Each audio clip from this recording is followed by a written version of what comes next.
Hola, buenos días a todas y a todos a este espacio que se llama Biodiversidad y Nueva Constitución, un grupo de trabajo liderado por la Fundación Senda Darwin, ubicada en el archipiélago de Chiloé, la región de los lagos, en el marco de su programa de educación ambiental Conciencia Ciudadana, con la colaboración del Instituto de Ecología y Biodiversidad y la Fundación Omora desde Isla Navarino, en la región de Magallanes. Mi nombre es Scarlett Barra, periodista encargada de comunicación de la ciencia del Instituto de Ecología y Biodiversidad desde la Estación Biológica Senda Darwin. Para quienes por primera vez se unen a este grupo, les cuento que este es un espacio de trabajo y reflexión que nació luego del estallido social en octubre, cuando la mayoría de los chilenos y chilenas nos comenzamos a cuestionar sobre las desigualdades que existen en nuestro país y la profunda crisis socioambiental debido a este crecimiento económico del país basado en la explotación, en la degradación de los ecosistemas y a costa de externalidades negativas para las comunidades locales. A partir de ese estallido social comienzan a surgir demandas de diversos territorios exigiendo mayor justicia social y ecológica, y quedando en manifiesto la necesidad de una nueva constitución, y una nueva constitución que garantice la conservación de la biodiversidad. Así surge este grupo de trabajo, que es un grupo multidisciplinario que tiene del Instituto de Ecología y Biodiversidad, que tiene como objetivo generar una propuesta técnica con bases jurídicas, ecológicas y filosóficas que nos ayuden a garantizar la conservación de la biodiversidad biológica en la nueva constitución. Y como segundo objetivo tiene comunicar, educar y generar conciencia pública respecto al valor de la diversidad biocultural para el buen vivir de los habitantes de los diversos territorios de Chile. El grupo de trabajo está compuesto por científicos y profesionales del IEB. Está conformado por Ricardo Rossi, filósofo biólogo del IEB, Mariela Núñez, ecóloga de ecosistemas terrestres del IEB y Fundación Senda Darwin, Salvador Millaleo, abogado, Tamara Contador, bióloga y ecóloga, Jaime Ojeda, biólogo marino, Cristian Frene, ecohidrólogo del IEB, y quien les habla, Scarlett Barra. Desarrollaremos seis sesiones de trabajo. Hoy ya nos encontramos en la quinta sesión. Ya discutimos sobre los aspectos jurídicos, fundamentos ecológicos, el agua en los ecosistemas y la biodiversidad desde el río hacia el mar. Hoy nos vamos a enfocar en el mar, conversaremos sobre los ecosistemas marinos con una exposición a cargo de Jaime Ojeda. Él es biólogo, nacido en la Patagonia y de herencia familiar chilota magallánica. Actualmente es investigador de la Universidad de Magallanes y el Instituto de Ecología y Biodiversidad, y se encuentra realizando su doctorado en el Laboratorio de Etnoecología Marina, la Universidad de Victoria de Canadá. Ha participado en varios proyectos y artículos de ecología bentónica asociados a bosques de algas en canales magallánicos y del continente antártico, y desde el punto de vista socioecológico está interesado en indagar cómo los sistemas alimenticios y de creencias vinculados a la biodiversidad están siendo amenazados por procesos de políticas neoliberales. Su trabajo ha sido sobre el entendimiento de las interacciones bioculturales de pueblos originarios y pescadores artesanales con la naturaleza marina, y cómo estas relaciones pueden apoyar a una revitalización y adaptación de los manejos pesqueros tradicionales. Jaime va a comenzar ahora con la exposición. Voy a saludar a los que están en el panel. Tamara Contador, si nos puedes mover la manito, nos estamos viendo todos en la transmisión de Facebook, o saludar también. Cristian Frene. Saludos desde Chiloé. Y Mariela Núñez. Están con sus micrófonos muteados, chicos. Hola a todos. No. Y ahora, Jaime, te dejamos la palabra a ti. Él nos va a exponer sobre los ecosistemas marinos, para luego abrir el espacio a la conversación entre el panel y también a todos quienes nos están viendo a través de Facebook para que nos puedan contar sus reflexiones respecto a lo que vamos a escuchar hoy. Adelante, Jaime. ¿No se está viendo pantalla completa? ¿No? No. ¿Ahí? Ahí sí. Ah, está como con un retraso entonces. Ya. Puede ser, sí. Entonces, ya. Bueno, primero que nada, muchas gracias por la invitación a Hacienda Darwin, igual por la organización que se ha llevado para este taller. Eso se agradece en estos tiempos de crear comunidad y donde el individualismo impera en diferentes grupos sociales, incluyendo la ciencia. Así que eso se agradece, crear comunidad, y más en esta comunidad yo diría como de canales. Eso hay que fortalecerlo y hay que seguir creciendo. Bueno, quizás, bueno, gracias por la presentación, Scarlett.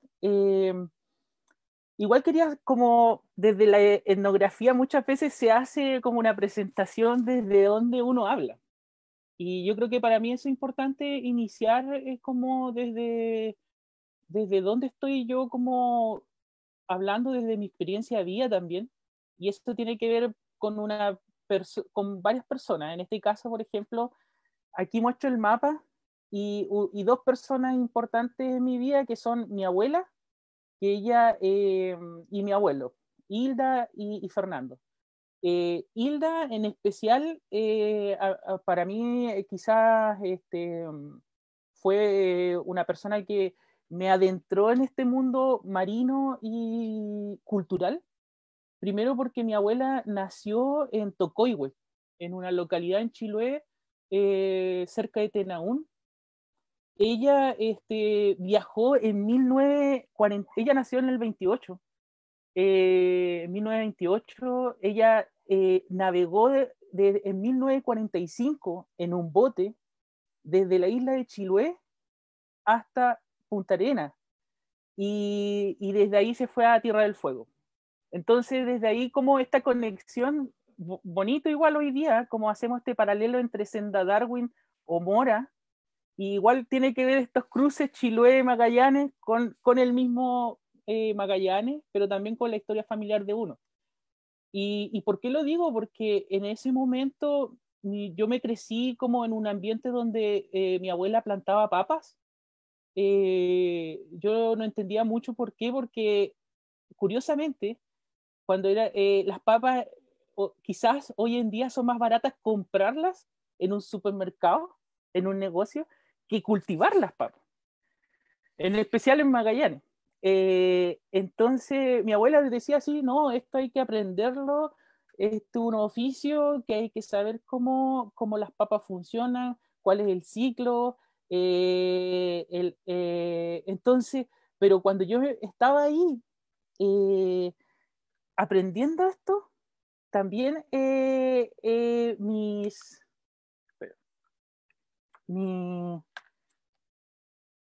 disculpen. Ay, ya. Cuando yo estaba aprendiendo esto, estaba con mis padres y mi madre. Entonces, eso para mí era como importante, o sea, como mi abuela le enseñó a mi papá y después a mi mamá este oficio de las papas, pero también cuando crecí, esto se siguió como estas historias de Chiloé siguieron emergiendo. Yo quizás no le tomaba la importancia cuando chico, hasta que, hasta que crecí y quizás empecé a indagar sobre mis recuerdos. Entonces, aquí hay un momento importante. Por ejemplo, mi abuela siempre decía que las algas eran importantes, donde se cocinaba, ¿cierto? Eran buenas para las quemaduras. Ahí hay una foto de mi mamá que una vez ahí para los varices ocupaba güiro, y mi papá, con el tiempo, igual, él trabaja en el mar, es un pescador. Entonces, todas estas raíces van emergiendo en consecuencia a los hábitos quizás de mi abuela y de sus antepasados en Tocoihue. Entonces, siempre yo me crecí con unas historias que mi abuela hablaba. Aquí en la foto de la derecha vemos, ¿cierto?, la chochoca que se hacían en Chiloé, y ella creó un mini Chiloé en su patio, en su entorno familiar, pero también esas historias me llevaron al mar. Y me acuerdo que mi abuela me decía de que ella con su abuelo hicieron y restauraron un corral de pesca. Entonces, eso quizás yo lo escuché a los, no sé, 7 años, pero vi el valor de esto mucho después, cuando volví a preguntarle a mi abuela, bueno, qué hacían ellos ahí, cómo se usaban, cuáles eran las estrategias, o cuáles eran cómo se administraban estos lugares, estos espacios marinos.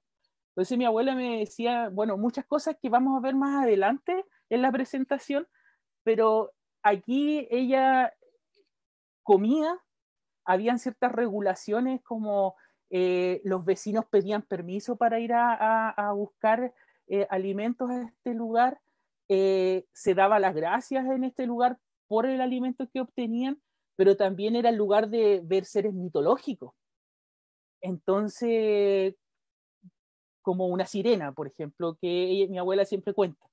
Entonces, para mí esto es importante para lo que vamos a hablar sobre cómo esto se relacionan las historias de vida con la Constitución.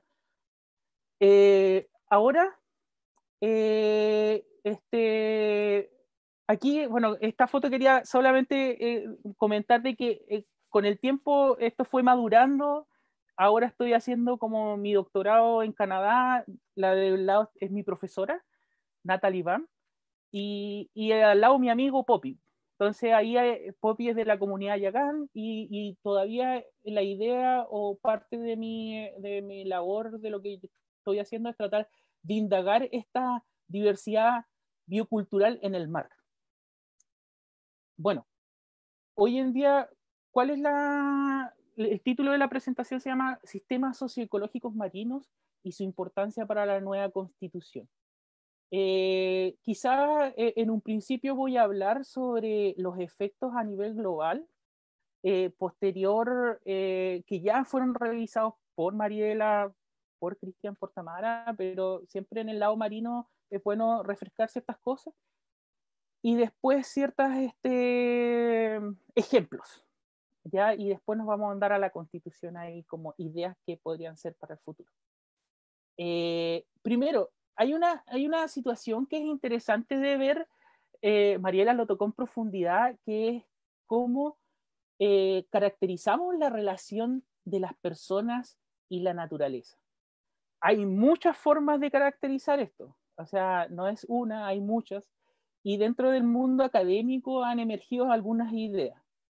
Especialmente en los 90 se crea el concepto de los servicios ecosistémicos, ¿cierto?, que son los beneficios que las personas obtienen de los ecosistemas, ¿ya? Aquí hay un punto importante, que es como hacer la valoración de las funciones y los procesos ecológicos que contribuyen directa o indirectamente al bienestar de las personas. Pero aquí bueno, después lo vamos a ver más adelante, pero hay como un problema que yo veo, que si nos abrazamos a estos términos, podemos caer en lo mismo, porque hay como una unidireccionalidad, una dirección que es como los beneficios que la naturaleza otorga al ser humano. Y ahí después vamos a ver más adelante que quizás igual hay que ir viendo otras alternativas.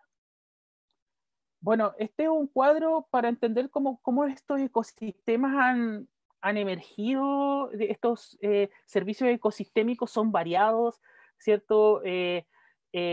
Pueden ser desde el uso de materias primas, el valor de los ciclos de los nutrientes, pero también el trabajo, las oportunidades de recreación. Entonces, es muy variado esto. Pero a lo largo de la historia, estos servicios ecosistémicos han ido decreciendo. Y ahí es donde este es un punto, hay un paper súper importante en la parte marina, que es de Worm, en 2006. Ellos caracterizan cómo los servicios ecosistémicos se fueron perdiendo a lo largo de la historia en el mar, en el océano. Y hay un punto de inflexión que es un poquito antes, en 1800, donde se crean esta posterior, ¿cierto?, a la colonización de América, pero ya el establecimiento de ella, y ahí empieza el usufructo del continente americano. Hay como relaciones en lo que pasa a nivel global con lo que estaba pasando también en América. Y quizás un ejemplo súper directo de esto, de este decaimiento en 1800, es el clásico ejemplo de la sobrecacería de las nutrias de mar. Es en el mar. Ese es como el gran ejemplo que tenemos, tanto en América del Norte como en América del Sur. Cazadores ingleses llegaron y depredaron gran parte de las poblaciones de nutria, y eso cambió la fisionomía completa de las costas, porque lo que pasa era que las nutrias comían erizos, y los erizos, al no haber nutrias, los erizos empezaron a abundar, y se comieron todas las algas. Y eso creó una deforestación que hasta el día de hoy, especialmente en América del Norte, existe, y es todo un problema. Entonces, pero esto después se empezó a intensificar con los procesos industriales. ¿Ya? El inicio de lo que nosotros llamamos, quizá para algunos antes, pero para algunos después, como la gran aceleración. Y este gráfico lo muestra aún mejor. Es como a partir de 1950 esto cambia radicalmente. La gran aceleración, lo que llamamos la industrialización asociado a las pesquerías, ha sido determinante para el colapso de todos los servicios ecosistémicos, gran parte de los servicios ecosistemas en el océano. Entonces, ¿cuáles son los grandes hoy en día, los grandes como amenazas? Eso es como, igual es interesante ver en el sentido global, y también después lo podemos llevar al Chile. ¿Ya? ¿Cuáles son las grandes amenazas que han provocado esta declinación de los servicios ecosistémicos? Primero, ¿cierto?, la sobreexplotación, la sobrepesquería, la actividad agrícola, pero también aquí en el mar hago énfasis cuando digo actividad agrícola, aquí se puede incluir a la salmonicultura. Entonces, por ejemplo, hoy día la sobreexplotación, en este caso de pesquería industrial, por ejemplo, alberga el 72% de las amenazas. La actividad agrícola, como la salmonicultura, el 62%. Y así suma y sigue. Entonces, pero cuando vemos esto, como en la literatura, siempre como hacemos énfasis en cuáles son los efectos de nosotros hacia la naturaleza, que es súper importante, pero cuáles son los efectos que hemos provocado hacia la relación del hombre y la naturaleza, que es distinto. O sea, están sobrepuestas, pero es distinto. Entonces, aquí yo hice alguna vez un ejercicio, así esto es patudamente teórico, pero un ejercicio de haciéndose lo mismo referente anterior, pero cuáles son las grandes amenazas sobre la diversidad biocultural o la relación del hombre y la naturaleza hoy en día. Hay muchas más, pero aquí puse 4 que quiero enfatizar, que me parecen interesantes y hacer un paralelo con la Constitución. Uno es la homogeneización biocultural, la segunda es la extinción de las experiencias, la valorización monetaria de la naturaleza y los procesos de colonización. ¿Por qué digo, por ejemplo, la extinción de las experiencias? De nuevo, y puse la foto de mi abuela ahí plantando papas. Es porque esa imagen de que, no, es más fácil ir a comprar al supermercado la papa en vez de plantarla. Entonces, ya cuando tú asumes eso, muchas de las experiencias es un efecto cascada que desaparece. Entonces, es importante poner atención aquí para ir poniéndole ejemplos un poco aquí hay un colega del IEB que hizo un trabajo hermoso donde da cuenta un poco de la homogeneización biocultural. Él muestra que en los libros de enseñanza es más prevalente la barra verde oscura, es más prevalente encontrar animales exóticos que animales nativos. Entonces, eso es una señal de cómo nosotros conocemos más, por ejemplo, al león de África o a la cebra de África que al pudú que está o al huemul que está en el entorno silvestre de los bosques de Chile o del sur de Chile. Entonces, eso es igual una crisis del espacio imaginario que tenemos con la naturaleza y que es ahí donde hay que poner atención también. Segundo es la extinción de las experiencias. Aquí pongo un ejemplo de unos colegas, amigos que he trabajado por años, son los merluceros y la salmonicultura. Muchos de los colegas, amigos merluceros con que he trabajado, ellos dicen, ante la crisis de políticas públicas asociadas a la merluza, muchas veces ellos han derivado en ir a trabajar a la salmonera, a contrapelo de lo que ellos quieren, pero es así.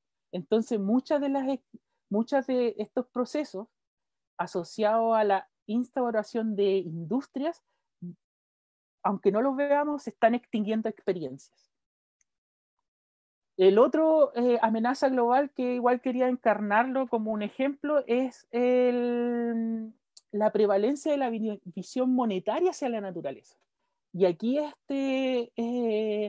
es súper interesante esto porque nacen palabras, metáforas que están llenos de cosas que hemos inventado en estos últimos 50 años. Una, por ejemplo, son los servicios ecosistémicos. Para mí esto es una metáfora que igual hay que tener cuidado, que como que el ecosistema sirve y ese más que contribuye, es como el servir. Eso es algo incluso así, uno lo podría ir hasta en la Biblia cuando Dios le dijo a Adán y Eva, bueno, esto está para ustedes. Ustedes son los que controlan esto. Entonces hay un sentido jerárquico que yo creo que es necesario refundar. El otro es como ya las especies no son especies, no son entidades, sino que son recursos naturales. La otra metáfora que se instauró ya completamente, que uno lo escucha incluso no en la academia, en diferentes personas, es el capital natural. Yo encuentro que eso no es que sea malo, pero hay que darse cuenta que ahí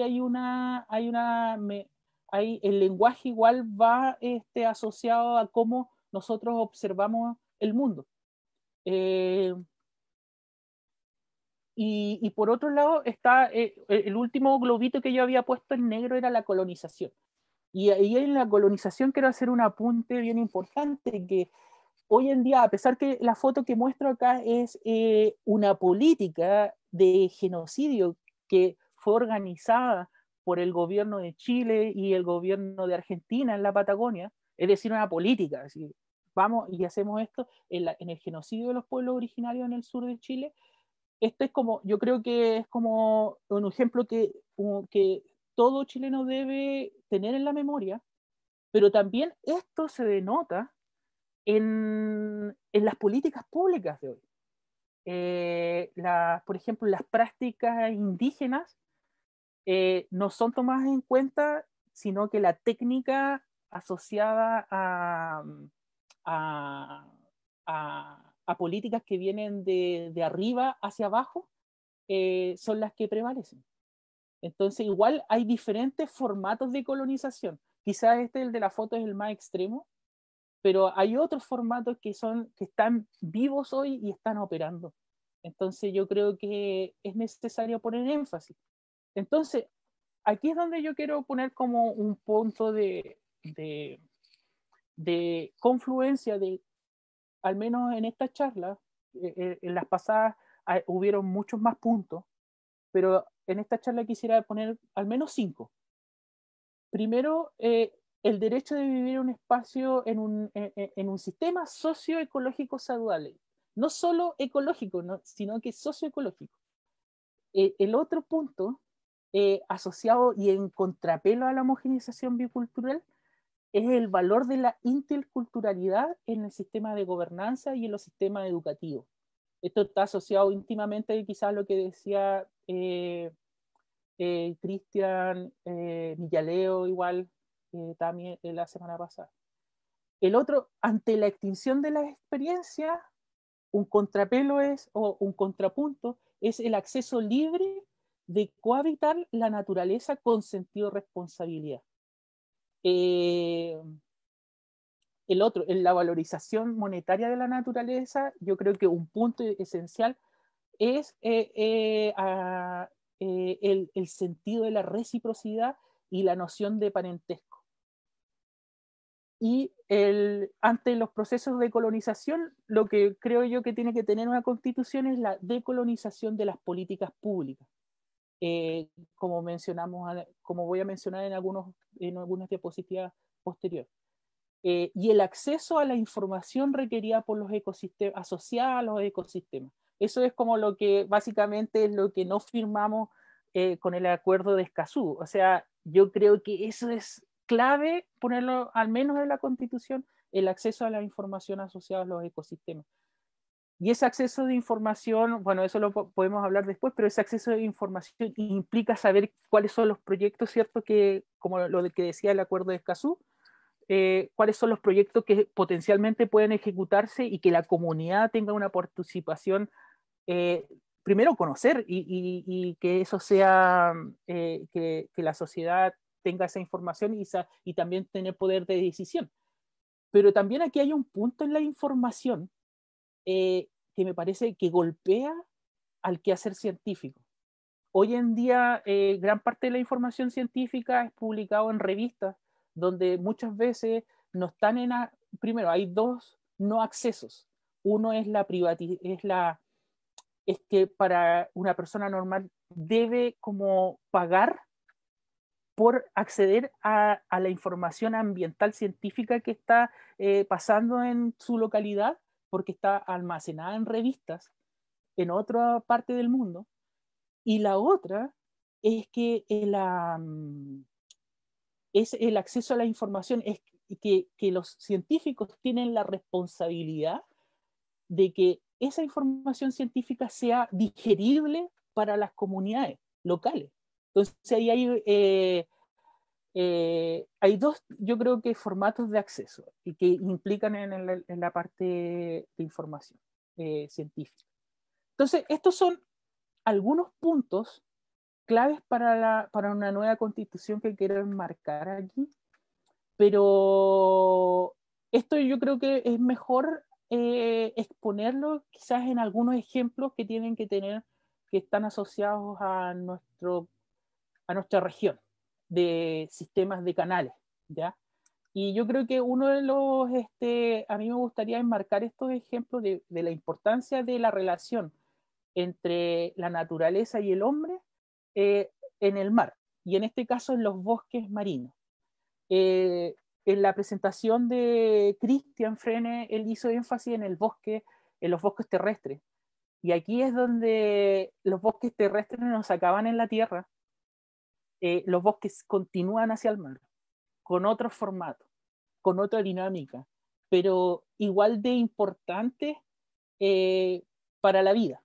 Entonces aquí el ejercicio es un poco de que nuestro país hoy en día alberga las costas, de las mayores abundancias de bosques de algas a nivel mundial. Si vemos ahí el cuadro de Sudamérica en verde, nosotros al menos, por ejemplo, cuando hablamos de bosques de algas, son todas las algas hoy en día, pero hay que poner énfasis en un grupo de algas, que son las algas pardas. Estas algas pardas que crecen y crean un ecosistema gigante. Al menos en el sur de Chile tenemos cerca de 5 especies de algas, entre ellas el güiro y las lesonias, que le dicen güiropalo a algunos, y ahí hay varias especies. Entonces, aquí hay un valor que yo quiero potenciar, que ese valor no solo es asociado a la naturaleza que vive ahí, sino que también al hombre y lo que hace y las actividades del hombre asociadas a ella. ¿Por qué la importancia de esto? Esto no es nuevo. Esto es algo súper histórico, la vinculación de las algas con el ser humano, e incluso tiene que ver con el poblamiento de América. Por ejemplo, hay una hipótesis que ya está muy ratificada, que el poblamiento de América muchas veces se hizo, o inicialmente se hizo por por gente que navegaba asociado a bosques de algas, por el mar. Entonces, ¿y por qué iban de bosque en bosque de algas? Porque ahí estaba el alimento, ¿cierto? Pasaron desde la península de Kamchatka en Rusia, ¿cierto? Hasta Norteamérica, y otras hipótesis siguen de que eso continúa hacia Sudamérica. Entonces, la relación de las algas y los seres humanos, más que de las algas, de los bosques y los seres humanos, de los bosques marinos y los seres humanos, es ancestral. Al menos en América cobra un valor de importancia en el movimiento, en el desplazamiento de las personas. Más encima, y eso es lo interesante, que cuando miramos el mapa de diversidad de algas, hacia el sur de Chile aumenta la diversidad de algas. Esto es súper interesante porque, o sea, aparte de ser abundantes, aparte de albergar mucha vida, estas son diversas. Hay muchos tipos de algas en el sur de Chile. Entonces ahí hay un valor en sí mismo inherente. Entonces hubo uno hace un tiempo atrás, ya esto es un trabajo antiguo, pero todavía está en proceso de publicación, pero es un ejercicio que ya lleva un tiempo, que fue evaluar cómo han sido los cambios históricos de las contribuciones de los bosques de algas con las personas en los canales y fiordos. Básicamente lo que queríamos conocer acá era cómo nos hemos vinculado con las algas. No solo vista como un recurso, sino que su diversidad de formas, como de nuevo, su diversidad biocultural asociada a las algas. Entonces, por ejemplo, cuando vemos las interacciones nativas, así ancestrales, vemos que las algas fueron ocupadas como por ejemplo, la comunidad del pueblo Yagán lo usaba como línea de pesca para pescar peces, ¿cierto? También los güiros, por ejemplo, fueron ocupados como red para cazar lobos. Eso era súper interesante porque la gente del pueblo Yagán confeccionaban un arpón especial para que ese arpón quede enredado en un bosque de algas. Cuando el arpón tocara, ¿cierto?, al lobo, el lobo se quede enredado en el bosque. Entonces ya el güiro no era una alianza, sino que también era una red. Pero también las algas, en conjunto con otros vegetales como los musgos, fueron utilizadas como pegamento para las canoas. Ciertamente esto en el contexto ancestral, estas cosas probablemente han cambiado, pero son un testimonio, son un vestigio de que nuestra relación es ancestral y es necesario valorar. Ahora, ¿cuál es el otro lado de la moneda? Es de que hay interacciones nuevas que han surgido en estos últimos 30 años. Por ejemplo, en 1992, en Magallanes, parte como de manera sostenida y de manera increíble es la extracción de la luga roja. claro, la extracción de la luga roja, que igual forma praderas, forma bosques, se empieza a extraerse para enviarla a Asia para ser transformada en carragenina, la cual viene en productos como cepillo, digo, pasta de dientes, champú, en alimentos. Esto no es una crítica al sistema de lo que está pasando acá, sino que es la explosión desmedida de esto. Entonces es ahí donde, cuáles son los cuidados, cuáles son nuestras acciones de reciprocidad ante estos bosques de algas y que enviamos a otra parte del mundo a ser procesadas. Sin embargo, yo creo que, y ahí es donde es interesante, hay una luz ahí de esperanza de que hay interacciones, relaciones que están vivas en la comunidad, en las comunidades de las ciudades, de islas, desde Chiloé hasta Magallanes, y que es necesario visibilizar, que no es algo que nació el año pasado, sino que es algo ancestral. Y por ejemplo, un elemento uno es la biodiversidad, que es desde ya Darwin, en 1835, cuando pasaba por el canal Beagle, él manifestaba ese valor de los bosques como un sistema alimenticio. Y ahí hoy en día esos sistemas alimenticios persisten, o sea, hoy en día la centolla depende de alguna u otra forma de los güiros, porque los pequeños individuos de centolla van a refugiarse ahí, el erizo, la foto de izquierda vemos un calamar, los huevos de calamares, que son de alguna otra forma comunes de ver en las épocas de otoño. Entonces, ahí hay un valor, ¿cierto?, que ya es ancestral, el sentido ecológico. Pero también hay valores ancestrales que superan lo ecológico, que son, por ejemplo, en el sentido del lenguaje, que permanecen en las comunidades. Por ejemplo, en la cultura cahuéscar, la denominación del paisaje marino muchas veces estaba dividida por las especies. Por ejemplo, Yautuk era un lugar en el interior de los canales, y en ese interior estaba asociado de que no habían cochayuyos o Durvile antártica, pero la sección donde es más expuesta al oleaje se llamaba Maltec, y ahí estaba asociada a la presencia del cochayuyo. Eso es súper interesante en el sentido del lenguaje y cuando hacemos sentido de la decolonización de las políticas.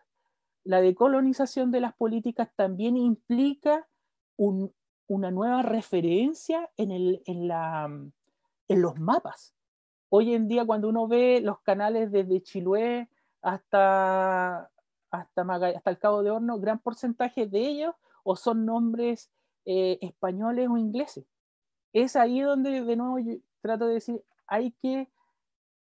con estos ejemplos trato de hacer estos vínculos donde la decolonización de las políticas públicas también tiene que implicar en el espacio geográfico, de cómo lo decimos y cómo lo llamamos, para reivindicar a las personas que estuvieron antes. También hay cosas que están vivas, que en el día a día quizás no la valoramos, pero son más antiguas que el hilo negro, como dice mi abuelita, que es el uso de las algas para la alimentación, ¿cierto? Hoy en día sabemos que se ocupa el luche, güiro, se ocupa el cochayuyo, en la mesa tanto chilota como magallánica. Incluso esto tenía repercusiones no solo en lo humano. Yo me acuerdo siempre que mi abuela me comentaba que las algas se usaban cuando un chancho tenía problemas estomacales, se le daba luche para que se mejore. Entonces ya el uso o esa vinculación no era solo con los humanos, sino que con los otros animales vinculados a los humanos. Como habíamos hecho referencia, está el uso medicinal. Hoy en día, por ejemplo, esta es una foto de unos amigos de sus bebés donde, oye, se ocupa tradicionalmente el uso del cochayuyo para la aparición de los dientes.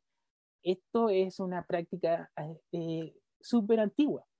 Entonces, cosas de la cotidianidad que tienen un valor histórico y ancestral, y que está como inserto en las poblaciones, en la ciudad, y que es necesario ponerle un valor. Este otro uso medicinal, ¿cierto? Que como habíamos dicho antes, que la cicatrización, el güiro como ayuda a la cicatrización de las quemaduras y la circulación de la sangre. También la fertilización del suelo, que se ocupa tanto en Chiloé como en algunas personas en Magallanes.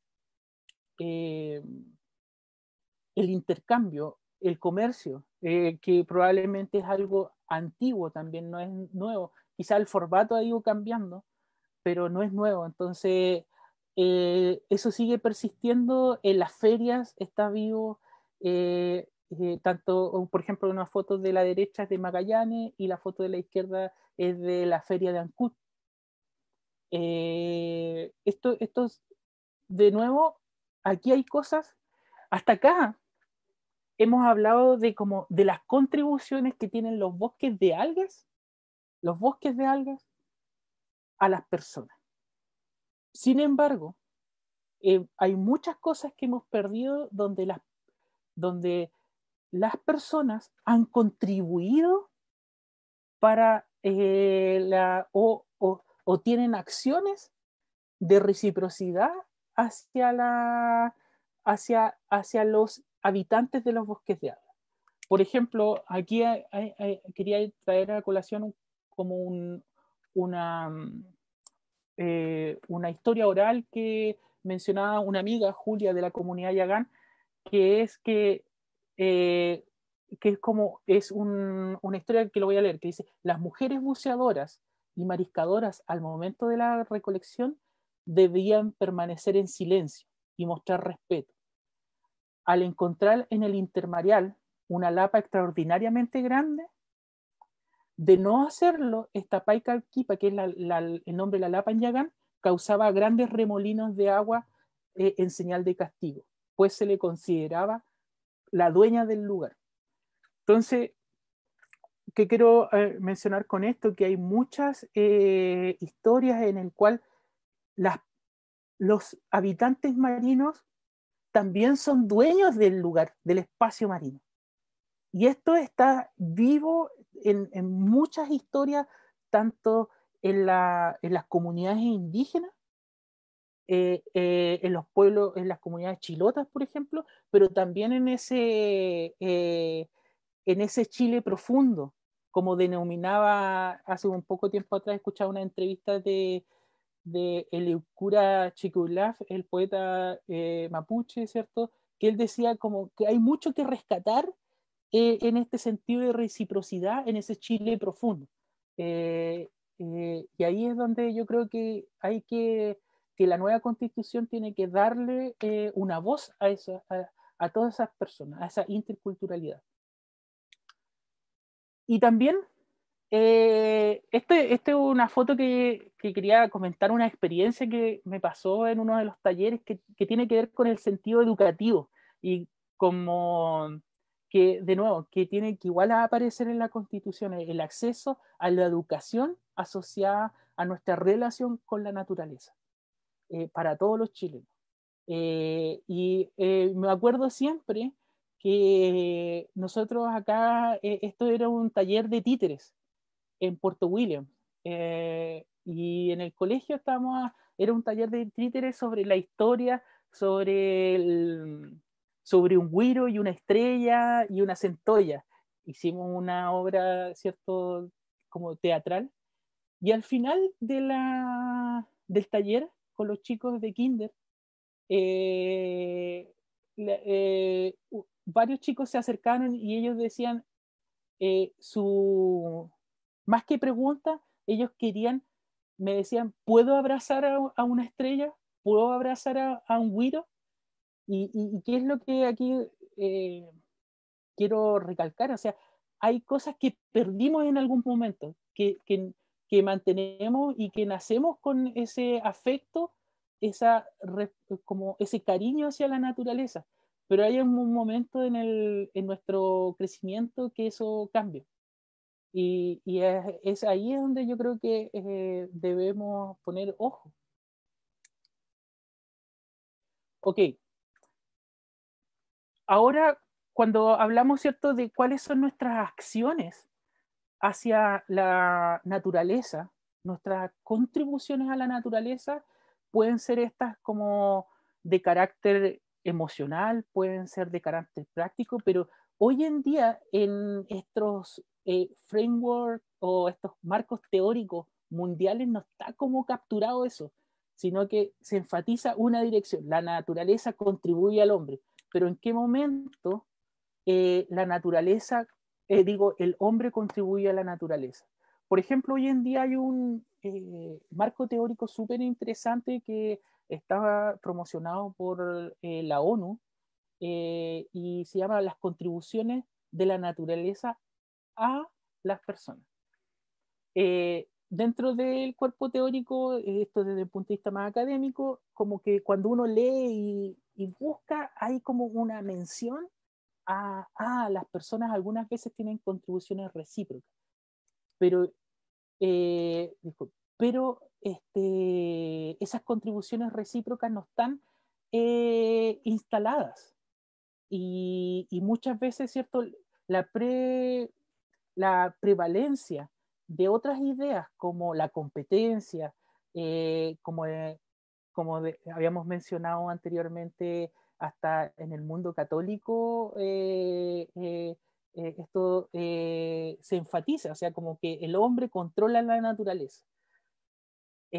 Sin embargo, como decía Lynn White, un historiador medieval súper interesante, que él escribe las raíces históricas de nuestra crisis ecológica en 1967. Él decía, él enfatizó que nuestro estilo de vida y nuestra forma de relacionarnos, de relación con la naturaleza, depende de lo que pensamos y creemos colectivamente sobre la naturaleza. Yo creo que esto es fundamental, o sea, lo que pensamos y creemos colectivamente sobre la naturaleza. Hoy en día, muchas veces, como habíamos mencionado antes, lo que pensamos es que la naturaleza es el capital natural, y eso emerge en la economía, en las políticas, en la ciencia. Por esa razón, ¿cuál es la propuesta así como bien patúo aquí? Es que la Constitución debe tener el sentido de reciprocidad. Y aquí hay un concepto que yo de a poquito, varias personas están tratando de proponer, son como las contribuciones recíprocas. Disculpen por los textos, pero aquí es como para ser claros, ¿qué significa esto? Las contribuciones recíprocas abarcan acciones, interacciones y experiencias de las personas que resultan en contribuciones positivas que ocurren para la naturaleza y para las personas, directa o indirectamente. Mientras nosotros enfatizamos beneficios mutuos, las contribuciones recíprocas pueden incluir efectos negativos algunas veces hacia otras especies no objetivos, personas o ecosistemas. Las contribuciones humanas pueden estar provistas por varios factores, incluyendo la empatía, la noción de parentesco, las éticas, las creencias, la emoción, el intercambio, la administración o la sustentabilidad de las especies. Todas ellas pueden apoyar a un ecosistema saludable y al buen vivir de las personas. Entonces aquí, patudamente, esto, perdonen que está en inglés, pero es que la estoy preparando todavía, pero va a venir su versión en español. Pero hay como contribuciones recíprocas que tienen que ver con niveles. Y aquí, por ejemplo, yo hago énfasis en el nivel, hay un nivel individual que tiene que ver abajo, donde la empatía y los valores éticos son fundamentales. después de eso viene como la transferencia o la continuidad cultural, cómo nuestros adultos de alguna u otra forma enseñan a la siguiente generación.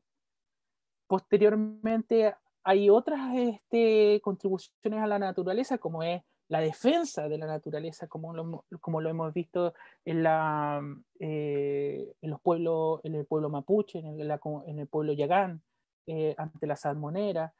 Pero también hay otros niveles, y aquí hay un nivel que cruza lo global, lo nacional, lo comunitario, y es arriba en verde. Si vemos, hay un nivel que yo he denominado, o que he denominado, ¿cierto?, los acuerdos internacionales, pero también los derechos de la naturaleza. En ambos, creo yo que la Constitución debe hacerse cargo, y ahí hay una labor a nivel nacional que debe ser tomada. ¿Cómo esto se encarna? Disculpen, aquí, ¿cómo esto se encarna? Yo quería poner un ejemplo chiquitito de esto nomás, que es, por ejemplo, en azul nosotros vemos ahí una denominación que se llama construcción de hábitat. Es súper interesante esto porque, por ejemplo, en el sur de Chile tenemos como personas hace 200 años hicieron corrales de pesca. Estos corrales de pesca eran construcciones con una muralla de piedras elaboradas tanto en Chiloé como hasta el Cabo de Horno. Hay dos personas esenciales que han estudiado estos corrales de pesca, que se llama Ricardo Álvarez en la zona de Chiloé, Jimena Torres en Magallanes.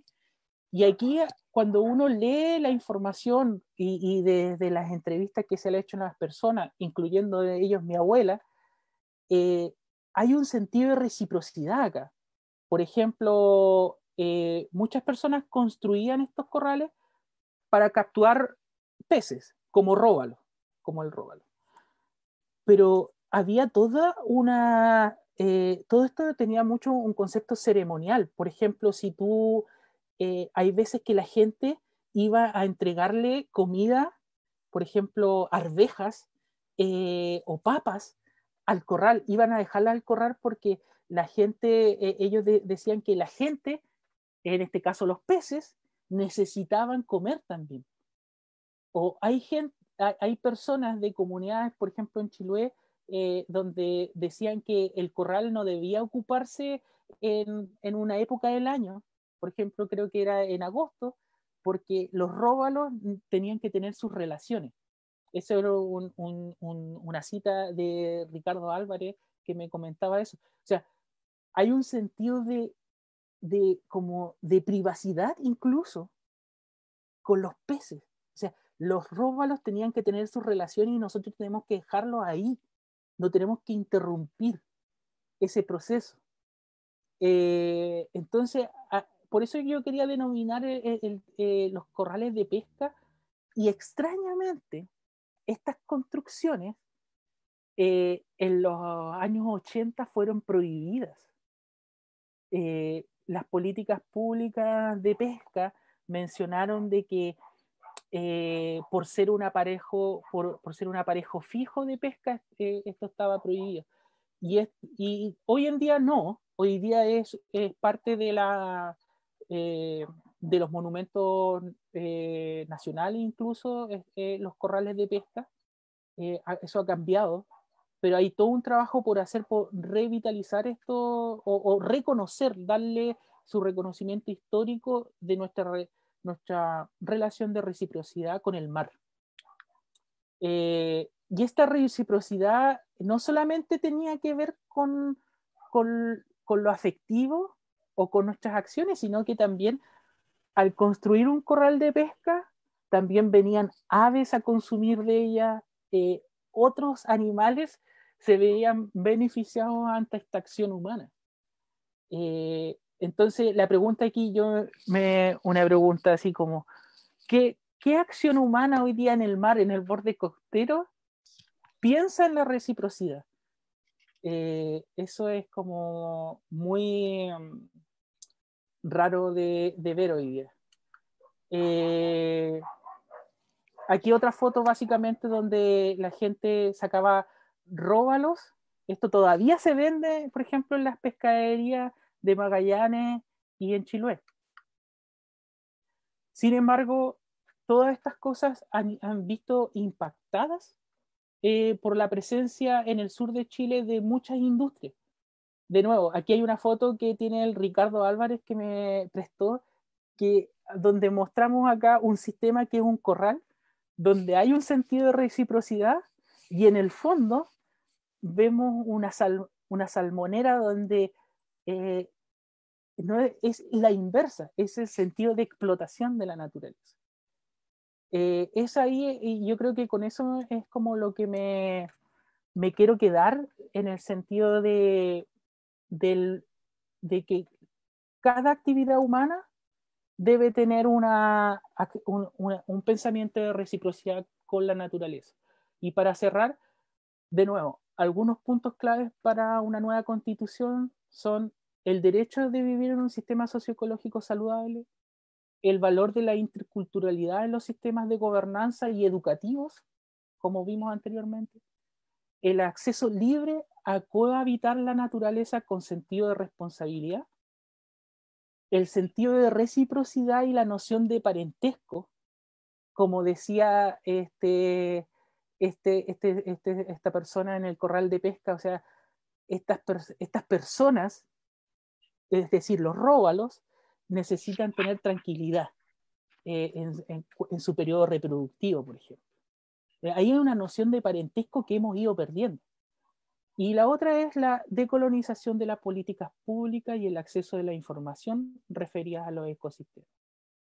Así que eso un poco, disculpen por de repente algunas pérdidas en el eje que se me pusieron algunas diapositivas entre medio, pero eso, muchas gracias. Abro voy a cerrar mi... Gracias, Jaime. Sí, eso te iba a pedir, si puedes dejar de compartir pantalla. Ya. Muchas gracias, Jaime, por tu presentación. Fue un gusto escucharte en realidad.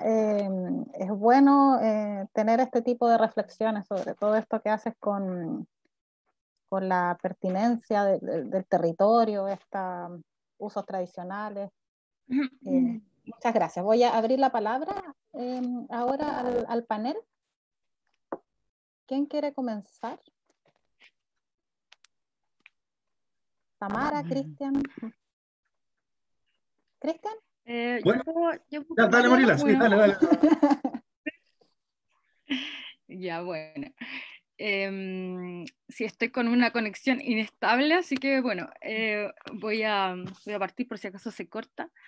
Bueno, lo primero es que te agradezco bastante, Jaime, tu presentación, porque nos toca como la parte más humana en el sentido de cómo reconocer nuestra identidad. Y te lo digo porque en nuestra Constitución existe, y desde que básicamente tuvimos una primera Constitución en nuestra historia, ¿no es cierto?, como país independiente, es que menciona que Chile es una república democrática. Sin embargo, nosotros en el día a día lo que vemos es imposiciones de todo tipo, imposiciones que coaptan nuestra libertad finalmente, ¿no es cierto?, nuestra libertad de decidir, o no nos entregan las herramientas suficientes como para poder tomar una decisión. O sea, por ejemplo, educación, ¿no es cierto?, la educación es libre, ¿no es cierto?, pero finalmente no todos pueden acceder a una educación de buena calidad. Entonces ahí uno dice, bueno, no somos tan libres, entonces, si no todos podemos acceder a esa educación de calidad.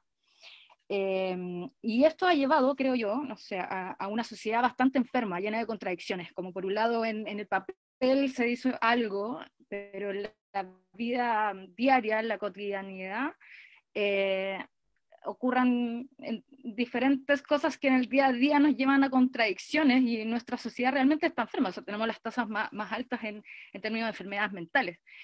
Entonces, en ese sentido, me gusta mucho el hecho que tú lleves a esta reflexión sobre de dónde venimos, nuestra identidad, nuestras memorias. En los pueblos originarios la memoria, ¿no es cierto?, es muchas, como hacia atrás, ¿no es cierto?, tienen la memoria 5 o 6 generaciones, ¿no es cierto?, o más incluso, de memoria. Entonces, y muchas veces en nuestra sociedad actual, incluso existe el término de los desclasados, ¿no es cierto?, de personas que ni siquiera entienden bien cuál es su clase social, de dónde vienen, ¿no es cierto? Somos clase media, somos clase trabajadora, y todo hay un concepto también que tiende como a confundirnos, ¿no es cierto?, en cuando, a qué clase, ¿no es cierto?, pertenecemos. Y bueno, entonces yo creo que un proceso muy importante es como ir reconociéndonos como seres humanos dentro de una cultura particular, dentro de nuestra como familia, dentro de nuestra identidad, y entender también de dónde venimos, ¿no es cierto?, con toda esta historia que tú cuentas de tus abuelos, y muchas veces, y también nos pasa que, no sé, a uno te sacaron, ¿no es cierto?, de ese mundo y te dijeron, bueno, ahora hay que como estudiar, ¿no es cierto?, en la universidad, tú fuiste a otro país y viajaste y fuiste para allá, para acá, y de repente uno empieza a darse cuenta, bueno, como lo que yo ahora soy, o la elección de vida que tuve, ¿no es cierto?, para los que tienen la libertad de hacerlo, porque muchas personas no tienen la libertad de poder acceder a la vida que quieren tener y quieren hacer, ¿no es cierto?, pero para los que sí pudimos como de pronto recordar hacia atrás y decir, bueno, me gusta esto, porque mi abuelo era tal, o porque mi abuela era tal, o porque mi familia viene de acá, entonces, y eso yo creo que es un proceso muy relevante dentro de nuestra sociedad, como de reconocernos, ¿no?, identitariamente, y luego avanzar y poder como humanizarnos de cierta forma, como sensibilizarnos y humanizarnos, y poder como definir en el fondo, escribir el país que queremos, como este contrato que es la nueva constitución, es como el país que queremos desarrollar, pero desde nuestra identidad, desde reconocernos de dónde venimos, hacia dónde vamos, y con esta construcción colectiva, poder como definirlo, y eso finalmente también se define en un prólogo, que puede ser muy simple, ¿no es cierto?, que puede ser educativo, que puede ser entendido por todos, ¿no es cierto?, en donde tú o todos nosotros construyamos como sentar las bases de esta sociedad que queremos. Y ese diálogo, encuentro que con tu presentación y tu parte inicial, abre la puerta a ese diálogo, de como, más allá de como la ley y esto otro, como claro, todos queremos como educación de calidad, ¿no es cierto?, acceso, tener acceso, la oportunidad de acceder a la educación, a la salud, etcétera. Es como también nuestra identidad cultural, o sea, esa conversación también falta, y falta reconocernos también de dónde venimos, de nuestro pueblo originario, construir esa identidad que yo encuentro que está como estamos muy lejanos a eso, y ahí nos conectamos con la naturaleza nuevamente, como en el donde venimos, nuestro entorno. Chile es un país maravilloso, tiene ecosistemas desde los desiertos hasta la Antártida, o sea, no existe, yo creo, no sé, como país que tenga tanta diversidad de ecosistemas tan maravillosos, marinos, ¿no es cierto?, ríos, lagos, entonces, toda esa, como esos valores que tenemos, hay que ir como reforzándolos, y yo me imagino que tiene que ver también con la educación y todo eso. Entonces, más que nada un comentario, porque me pareció muy relevante tu acercamiento a como a reconocernos nosotros de dónde venimos, de nuestras raíces, finalmente. Sí, gracias, Mariela. Yo ahí, enlazado a lo que tú dices, así como a modo del comentario, es como, bueno, quizás fue eso un poco lo he ido de a poco aprendiendo, en el sentido como de la convivencia con mi abuela o con mis familiares, pero yo creo que hoy en día es como hay un afán, o hay algo que hay que revisar, porque como que pareciera que primero somos ciudadanos globales y después ciudadanos locales, o si es que vamos a lo local. Entonces yo creo que hay un punto de partida, y ese punto de partida tiene que ser lo local, y desde ahí emergemos, y desde ahí, y es necesario emerger a lo global, porque hay que tener ese sentido de cómo nos cruzamos, cuáles son nuestras redes. Pero cuando digo de lo local, eso igual no solamente es con tu vecino, con tu comunidad, sino que también con tu familia. Esas conversaciones que tenías con tus abuelos, bueno, ¿qué pasó antes? ¿Qué pasó antes que estemos nosotros acá? Y yo creo que ese es un valor que en muchas culturas, no solamente en los indígenas está, tanto en Chile como en otras culturas, pero también en los procesos de mestizaje en Sudamérica, en todas las comunidades latinas, en Europa incluso. Entonces, eso se ha ido perdiendo, o sea, como que ahora con toda esta, incluso ha sido enfatizado con todos estos sistemas tecnológicos, tanto el celular, o sea, como que converso más con mi celular que con mi abuelo. Entonces ahí hay un sentido quizá igual de responsabilidad, no sé si esto es para la Constitución, pero el sentido de educación, este es un sentido de cómo emergemos desde lo local a lo global.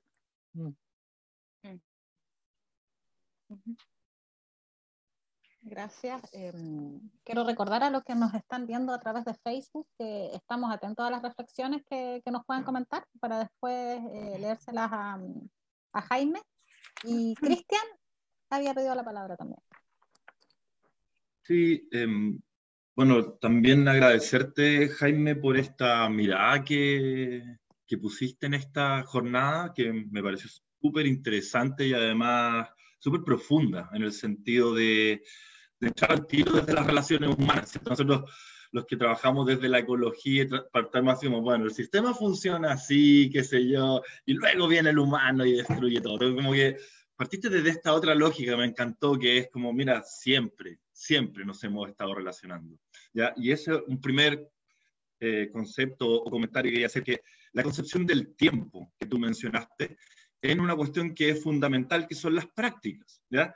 Tú definiste al final de tu presentación las contribuciones recíprocas como acciones, interacciones y experiencias, ¿cierto? De las personas. O sea, finalmente la práctica, lo que hacemos, ¿cierto? Que para mí por lo menos es lo fundamental. Podemos pensar y hablar millones de cosas, pero al final lo que hacemos es lo que nos determina. Entonces, esta mirada de conclusión recíproca, yo quería resaltar el concepto del tiempo. Hemos observado a través de tu presentación, y bueno, también a lo que nos interesa, el tema de los antiguos pueblos o las primeras naciones, como le dicen en el hemisferio norte, ¿cierto? Los pueblos originarios acá, que mantuvieron prácticas por miles de años, ¿cierto? Que les permitieron habitar ciertos lugares sin tener que desplazarse, sin destruirlos. O sea, que hubo una relación recíproca y armónica, ¿cierto?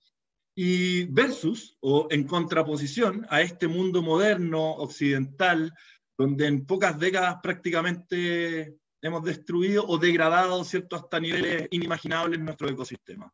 Entonces, esa primera reflexión yo quería ponerla arriba de la mesa para que le demos una vuelta, porque a veces parece que esta forma de hacer las cosas, estas talas razas de la industria forestal, los monocultivos de palto, la pesca de arrastre, ¿cierto?, en el mar, las salmoneras en las bahías y fiordos fueran el único camino, ¿cierto? Como que si no hubiera más.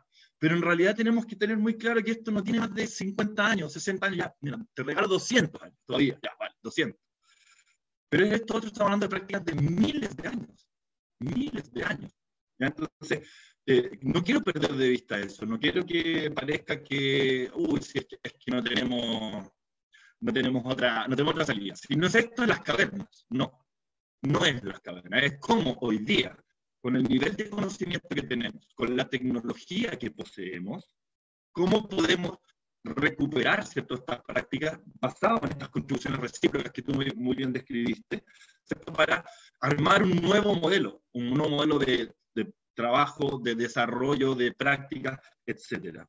¿Ya? Y que eso no implica, vuelvo a repetirlo, volver a las cavernas o volver a la vida nómade, ¿cierto? No, para nada, no tiene nada que ver con eso, es una muy mala caricatura que en general los detractores de esta nueva forma de mirar nos ponen sobre la mesa. Dicho esto, me encantaría que si nos podrías comentar un poquito más sobre este concepto que planteaste de colonizar las políticas públicas, que me parece que es una cuestión clave. O sea, si bien la Constitución y este marco que tú planteaste como idea fuerza es súper importante, sabemos que la Constitución por sí misma no va a cambiar el orden de las cosas. Necesitamos, por un lado, el tema de la educación, que tú ya lo mencionaste muy claramente, como volvemos o recuperamos prácticas, luego también cómo transferimos, cómo estamos transmitiendo ese conocimiento, ¿cierto? ¿El león de África o el león americano, ¿cierto? Hoy día es el león de África, pero quisiéramos que el puma, ¿cierto? El león americano estuviera, ojalá, en todos nuestros textos escolares, y así aprendieran los niños lo que es los depredadores top, o qué sé yo, estoy hablando de los ecosistemas terrestres, probablemente en el mar tú tienes muchos otros ejemplos. Pero las políticas públicas es la bajada concreta después de hacer la Constitución, ¿cierto? Las leyes, normas, qué sé yo.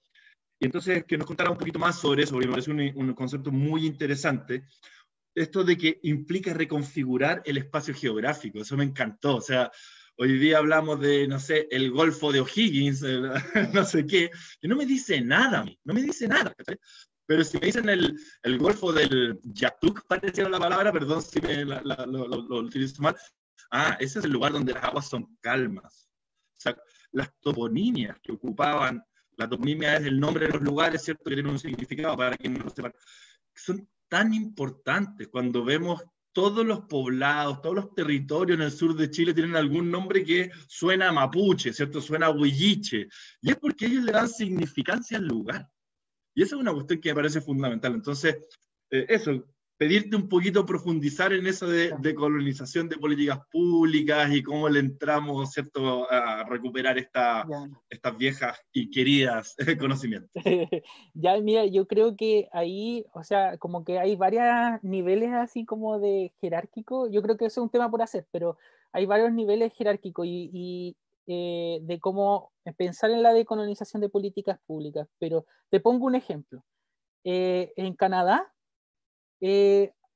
ha habido todo un esfuerzo de que los pueblos originarios puedan volver ellos a tener como un manejo sobre su espacio natural.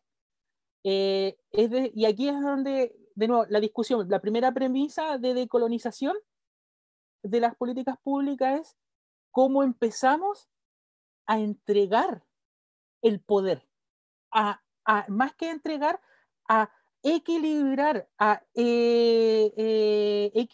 el poder de los ciudadanos y la élite, de los ciudadanos y el establishment, de los ciudadanos y el Estado. Entonces, esa es como la primera como capita jerárquica. La otra es cómo esto se traduce en una política pública. De nuevo, volviendo al ejemplo de Canadá. Yo estoy trabajando en una suerte de ellos quieren recuperar la pesquería del abalón, que es un molusco, ¿cierto?, que fue sobreexplotado por pescadores que vinieron de California, de Vancouver, y los dejaron en una isla que habita una comunidad que se llama Haida, y lo dejaron sin nada. Ahora, 60 años después, el abalón volvió y la pesquería está cerrada para ellos y para todos. Entonces, hoy en día lo que plantea la comunidad Haida es volver a pescar, pero con las tradiciones que ellos tenían. Es decir, así, el pedir, si hay una familia que vive, y esas tradiciones que tenían eran como protocolos. Por ejemplo, no sacar más de lo que necesitas. El que saca más es sanción. Eso dentro de las entrevistas que a mí me tocaba hacer, era dentro de los protocolos, el que sacaba más era sancionado por su comunidad. Entonces, eso hay como lo que intento decir, que hay ciertas protocolos o políticas públicas a ese nivel que son igual de válidas, y cómo las ponemos, cómo les damos poder. Acá te puedo poner el ejemplo, ¿cierto?, de nuevo, de los corrales de pesca, que Cernapesca le decía, ¿sabéis qué? No, esto es la Armada de Chile. Les decía a la gente, esto es un arte de pesco fijo. ¿Cómo? Si esto es una tradición que tiene, y algunas comunidades tienen protocolos enormes para eso, para administrar ese lugar, ese espacio físico. Entonces, ¿cómo el poder ya no lo tiene Cernapesca, sino que lo tiene esa comunidad que se puede controlar en términos comunes. Y de nuevo, ahí volvemos. No siempre, de nuevo, ahí hay un paréntesis en el sentido de la multiculturalidad. No siempre se puede. No siempre se puede, porque depende mucho de la organización de las comunidades, tanto indígenas y no indígenas. Depende mucho, eso es esencial, del forcejeo. ¿Qué pasa ahí adentro de la organización? Pero en otros casos, quizás no se va a poder y va a tener que actuar otro formato. Entonces, como decía una profe allá, decía, las políticas o las leyes de pesca deberían ser tan diversas como de las comunidades que están. O sea, en algún momento podrían ser muy top-down, depende de la situación, y en otro muy top-down, digo, de abajo para arriba, y en el otro desde la comunidad. Y eso enlazado a la educación y todo. Pero ese es un ejemplo sobre lo que yo estaba hablando, como decolonización de las políticas públicas, entregar poder, básicamente.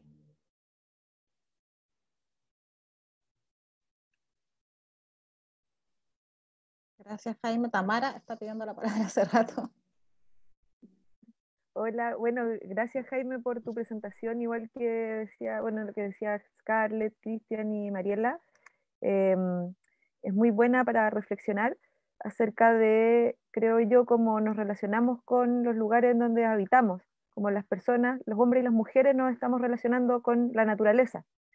Y a mí, sobre todo, me llama la atención en este sentido de la reflexión, que es muy, muy importante lo que tú dijiste, que ya lo dijeron también Mariela y Cristian, es el sentido o el concepto de reciprocidad, y que creo que está súper ligado también al fenómeno de la extinción de la experiencia, porque si se extingue la experiencia, entonces se pierde la relación basal que tenemos con el lugar en donde habitamos y no nos interesa nomás. O sea, no hay reciprocidad, no queremos, nosotros construimos nuestras relaciones en base al amor, al cuidado, al respeto. Entonces así nos relacionamos con otras personas. Pero al no existir esa relación de amor y respeto con otros seres vivos, entonces no hay reciprocidad. Es simplemente una fuente de recursos, utilizando la terminología que hoy día conocemos. O sea, la naturaleza para nosotros y nosotras es un recurso, es una fuente de extracción. Entonces, creo que es muy importante lo que estás diciendo y es algo que está vinculado muy fuertemente a la extinción de la experiencia, y creo que se debería trabajar en la Constitución en ese sentido, desde la base educativa, o sea, desde cómo se plantea la educación en la Constitución. Como decía Mariela, tenemos acceso a la educación, pero ¿qué tipo de educación? Por ejemplo, queremos que sea una educación homogénea desde Bisbiri a Cabo de Hornos, donde todos estamos aprendiendo lo mismo, los mismos ecosistemas, o queremos que se implemente esta mirada desde lo local hacia lo global. Y eso, cómo plasmarlo en la Constitución, creo que es fundamental, porque es una tarea de largo plazo. Debemos volver a reencontrarnos con el entorno y volver a respetarlo y querer a la naturaleza, o sea, como sentir amor, de hecho. Y para mí eso es muy importante, como una reflexión ética que surge desde tu presentación. Y claro, y tú presentabas esta relación tan fuerte, profunda, importante para tu vida con tus abuelos, y eso es lo que falta hoy día, es que también somos parte de la naturaleza, somos nuestros abuelos y abuelas, no son solamente nuestra familia, sino que también la tierra en donde habitamos, o el mar donde habitamos. Entonces, eso te quería comentar, y cómo lo verías tú en cuanto a la educación en la nueva constitución, porque nos hemos estado enfocando a hablar acerca de la biodiversidad en la nueva constitución, pero en la práctica, ¿cómo eso se podría traducir? Quizás algo que podamos discutir entre todas y todos en la nueva constitución. Yo creo que muy buen punto en el sentido de la reciprocidad, educación. Yo creo que aquí es bueno como citar a una persona un chileno, así que igual como Manfred Magneff citaba a Mariela, hay un chileno clave en la historia de Chile que yo creo que hay que ir a revisitar siempre, cuando estemos hablando de constitución, que es Francisco Varela. Francisco Varela habla y desarrolla desde las ciencias cognitivas el concepto de empatía. Y ahí es donde yo creo que, sí, amor igual está súper interesante, pero yo creo que hay una cosa que es necesario reeducarnos, es cómo nos podemos reeducar para generar el sentido de empatía con la naturaleza. Eso es algo que hablaba mucho Varela en varias partes, y yo creo que esto me hace recordar cuando hablamos de la educación y de lo cívico, la educación cívica. Yo el otro día hacía recuerdo de que cuando yo tuve educación cívica, ahora ya no existe, ni siquiera existe eso, pero cuando yo tuve educación cívica, una de las partes de la educación cívica era aprender a hacer un cheque. Eso era parte de la educación cívica. Entonces, yo creo que dentro del sistema educativo debemos poner como puente entre la relación de los humanos, las personas y la naturaleza, la empatía. Y ahí es donde emergen, yo creo que ahí es donde emergen muchas cosas, como el sentido de parentesco, como lo que me decía un amigo, el Ricardo Álvarez, antropólogo, que cuando hablaba con gente de pobladores de Chiloé me decía que mucha gente le llamaba a los peces, a los róbalos, gente. No eran peces, eran gente. Entonces, ahí es donde yo creo que hay una esencia que es el sentido de la empatía en la educación. Ahora, ¿cómo se hace eso? Yo creo que ahí hay harto por hacer, y ahora no tengo la respuesta, pero debemos ir para allá, creo yo. No sé. A mí me gustaría comentar algo bien relacionado con lo que estamos reflexionando todos, lo que dice Tamara, ahora el último me identifica harto, pero claro, llegamos a que la educación es clave, pero creo que parte de la problemática lo planteabas tú también, Jaime, que es el acceso a la información, porque si bien planteamos un sistema educativo de acuerdo a cada territorio, como para poder desarrollar identidad, este sentimiento de pertenencia, de reciprocidad, pero ¿de dónde se sacan los contenidos? ¿Quiénes son los que están haciendo los contenidos? ¿Cómo hacemos para que estas personas que tienen el conocimiento, que investigan, tengan como una cosa de, no sé si como una cosa ética o de obligación de devolver este conocimiento y que pueda ser compartido con los estudiantes, incluido en este sistema educativo? Yo creo que ese es un tema que no sé si se podría establecer en la nueva constitución, no sé cómo se podría plantear, porque incluso para que este acceso a la información y las personas que tienen la información tengan la disposición de estar abiertas a entregar la información, tienen que ya tener también esta reflexión. Entonces, por eso yo, bueno, agradezco un montón tu exposición, porque nos abre la mente a llegar a este tipo de problemáticas que de repente no las habíamos reflexionado, sabíamos que existían, pero al final siento que es como parte del origen del problema. Sí, no, creo que tienes toda la razón, y quizá ir en cosas como, por ejemplo, prácticas, y yo igual siempre la bajo a lo práctico, ya de cómo podríamos hacerlo. O sea, siempre hablamos del rol de la educación y se nos viene al tiro un profesor, pero en realidad está el profesor, está el educador intercultural, que no necesariamente es una persona que fue a una universidad, sino que tiene una educación de una experiencia antigua, como esas personas, por ejemplo, acá tengo el papá de una amiga que es maestro de Rivera, cómo esas personas llegan al sistema educativo, cómo conocemos que existen oficios.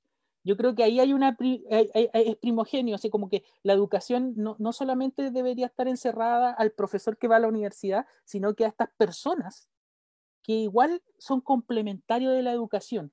Está el rol del profesor, ¿cierto?, en su formación, que debería tener estos elementos, ¿cierto?, en su formación universitaria, y también yo creo que igual, obviamente, más aristas hay, pero también el rol de la ciencia, o sea, el rol del científico que no está encerrado, o sea, a pesar que esto ha ido cambiando, yo creo que no es una batalla ganada, pero los científicos encerrados en el laboratorio y en el paper, que está bueno, debería ser igual así, pero otra parte esencial de ese porcentaje es cómo esto se extiende, cuál es la responsabilidad del científico en su contexto social local. Es ahí donde yo creo que hay que ir creciendo ahí. No sé si eso ya no es materia de constitución, quizás es materia de cómo formamos, cómo nos formamos, pero también de diseños educativos. Sí. Cristian había pedido la palabra, justo yo le gané. Sí, gracias. Es que era referido al mismo punto, el tema de la educación. O sea, yo sé que nos salimos del ¿No tema se escucha? constitucional. ¿No se escucha? Ah, Cristian. perdón. Delante estabas con sonido en tu micrófono, tal vez si te pones un audífono puede que... ¿Ahí se escucha o no? No, estás Hola, mudo. hola. ¿No? Yo sí lo escucho. Yo sí lo escucho. ¿Sí? Yo no lo escucho. Yo tampoco. ¿Que seas tú, Scarlett, o lo muteaste tú? Ya. A ver, espera. Exactamente. No lo sé. ¿Ahora, Cristian? Hola, hola, ¿cómo están? Muy buenas tardes. Oh, ¿No? qué raro.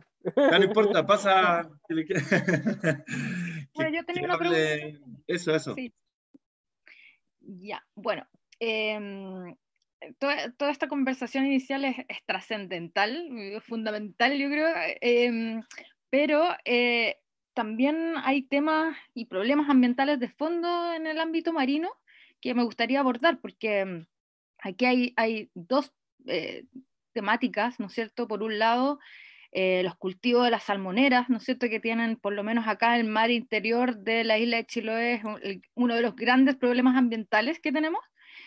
Y por otra parte, bueno, una ley de pesca que ha permitido concentrar la extracción de los recursos por las mismas familias que también tienen el poder o el territorio y todos los recursos en cuanto a los pinos, eucaliptos, no sé, la industria forestal, ¿no es cierto? Vemos que se repiten los mismos apellidos, Angelini también en el mar, ¿no es cierto?, con la pesca de arrastre y así sucesivamente. Entonces tenemos como un problema en términos de la propiedad de la tierra, en la parte terrestre, pero en la parte marina, nuevamente esta inconsistencia, estas cosas que nos vuelven medios locos a los chilenos, en donde el mar es de todos, pero después cuando vamos a aprovechar los recursos es de unos pocos, ¿no es cierto? Y los pescadores se quedan ahí mirando nomás y ahí respetando la cuota, ¿no es cierto? Mientras otros hacen y deshacen un poquito más allá, unos metros más allá, mar adentro.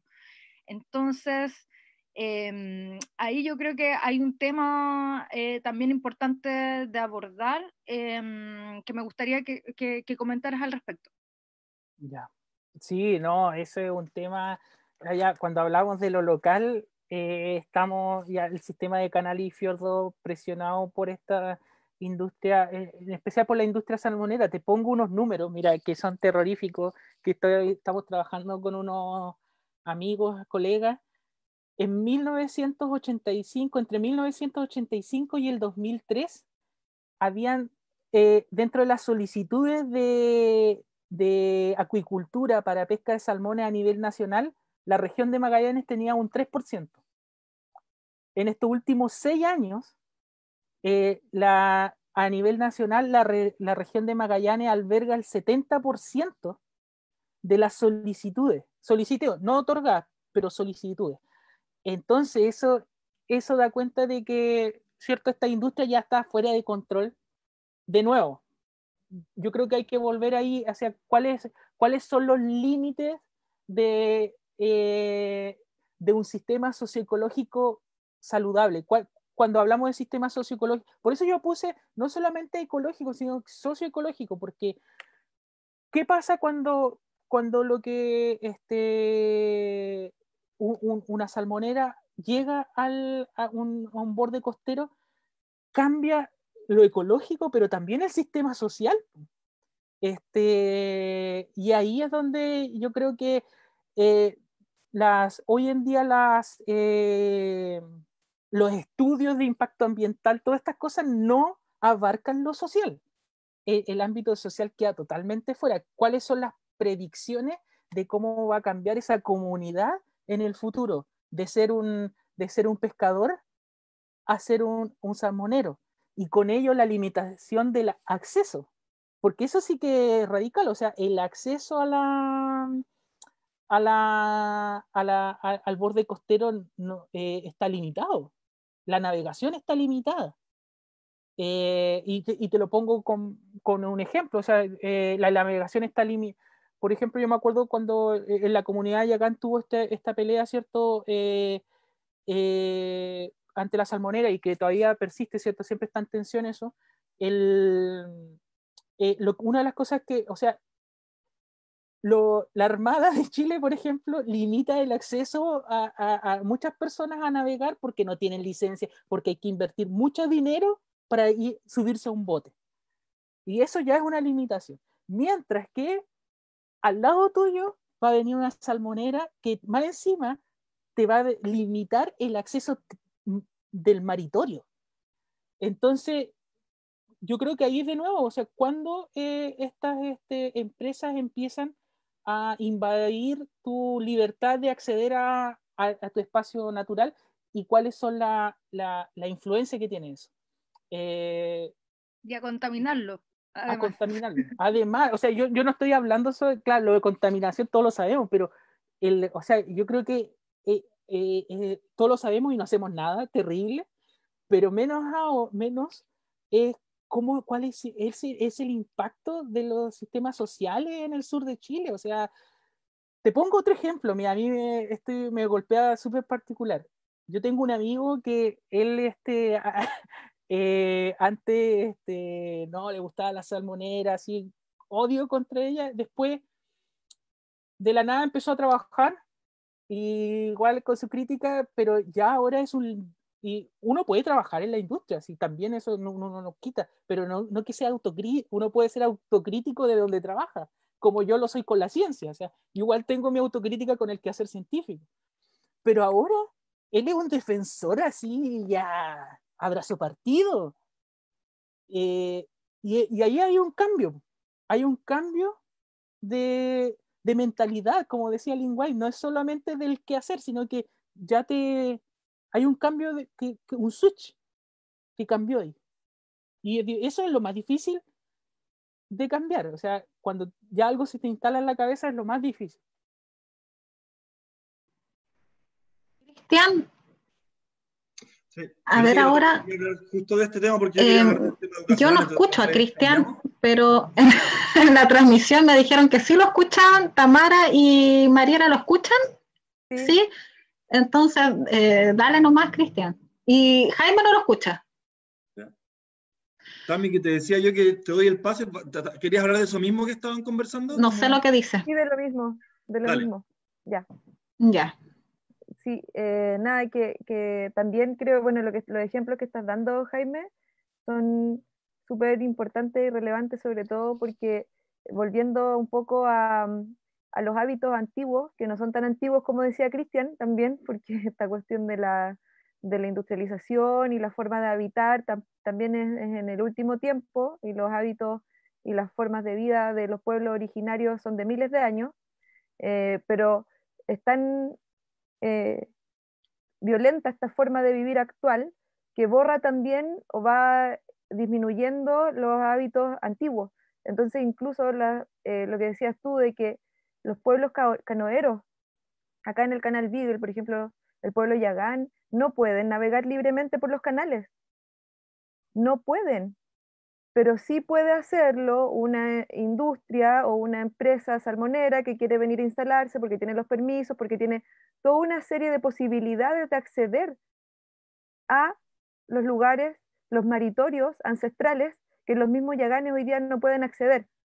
Entonces es de una injusticia impresionante, no tiene ni siquiera lógica porque el conocimiento ancestral está ahí. Quizás no lo han podido practicar, pero sí se puede volver a ese hábito ancestral o esa forma de evitar el lugar ancestralmente. Entonces, ahí también en este tema de la constitución que estamos abordando, el tema de la plurinacionalidad, de la interculturalidad, en la nueva constitución es primordial, porque los pueblos originarios deben tener acceso a sus formas de vida milenarias, que hoy día la constitución actual no lo permite. Y eso también hace que estemos viviendo en una crisis ambiental en Chile y a nivel global también, porque esto es un patrón que se repite en todas partes. Y creo que es fundamental el ejemplo de la relación entre la salmonera y los pueblos originarios, los pueblos canoeros, por ejemplo, porque en el norte también entramos en las mineras con los aymaras o los pueblos de la cordillera, etc. Entonces ya o sea, estos tipos de relaciones se dan en todas partes. Y igual eso quería comentar. Yo quería hacer un punto que esto no solo, o sea, esto abarca a los indígenas, ¿cierto? Con los pueblos originarios, pero también las comunidades locales.